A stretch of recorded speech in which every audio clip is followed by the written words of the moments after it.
साहेब तुम्ही युट्यूबला व्हिडिओ वगैरे काय बघता का? आता तर बघायला चालू केले, म्हणजे जसा रिझल्ट आला तसं बघायला चालू आहे. खरं खोट आहे? जो पण रिझल्ट येत नव्हता पण त्याकडे काय लक्ष दिलं लक्ष नव्हतं. दिलं नव्हतं. बरं. काय काय नाही काय आता काय वाटतं साहेब तुम्हाला? आता चांगलं आहे. व्हिडिओ मधनं काय शिकायला मिळते?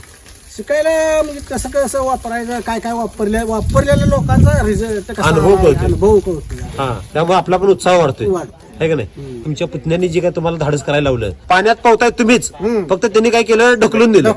ढकलून देणार तितकाच महत्वाचा आहे. होय. नाहीतर तुम्ही जर वर बसला असता काटाला तर तुम्ही कधीच पावायला शिकला नसतं. नसता. खरं खोट आहे? होय. तसं म्हणजे ढकलून देणाऱ्याचा पण तितका मोठा रोल आहे तो, है का नाही? ओके.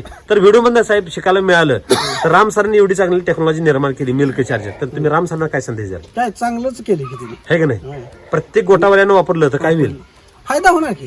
साहेब? आता गावात तुमचं नाव ते दूध डेअरीवाले सगळ्यात जास्त फॅट लागते म्हणून तुम्हाला ती ओळखतात, आहे. म्हणजे तुमची एक ओळख वेगळी निर्माण झाली, होय. है का नाही? सगळ्यात फॅट जास्त कोणाचं तर तुमचं नाव घेतात तिथं, असं प्रत्येक शेतकऱ्याने वापरलं. कुठल्या कंपनीचं आहे बाबा शेटे म्हणत होता, कुठल्या कंपनीचं आहे आणि ते आपण मागवून ठेवूया डेअरीवाल्यांनी, डेअरीवाल्याला पण वाढते तसं. आणि आपण एकदम घेऊया मागवून आणि ठेवूया विकायला. म्हणजे सगळ्यांना द्यावं लोकांचा असं फायदा वाटतं. होईल. म्हणजे काय होईल त्यांना काय वाटतं बघा, डेअरीवाल्यांचं कसं असतंय, सगळ्यांचं फॅट वाढलं तर त्यांचा फायदा आहे. त्यांचा फायदा साहेब ह्यांचा 4 रुपये फायदा तर त्यांचा 2 रुपये बी फायदा आहे. होय.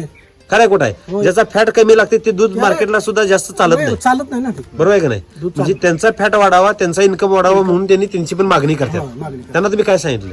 देतो म्हटले त्याचा कुठल्या कंपनीचा आहे फोटो देतो म्हटलं पोत्याचा, हा हा, कुठल्या कंपनीचा आहे बघून मागवा. म्हणजे त्यांना सुद्धा इच्छा निर्माण होते बाबा सगळ्यांना द्यावं. पॅकिंग छोटं असलं, छोटे शेतकरी छोटं पॅकिंग घ्या, बरोबर, अगदी बरोबर. मोठं शेतकरी मोठं मोठं पॅकिंग पॅकिंग घ्यावं.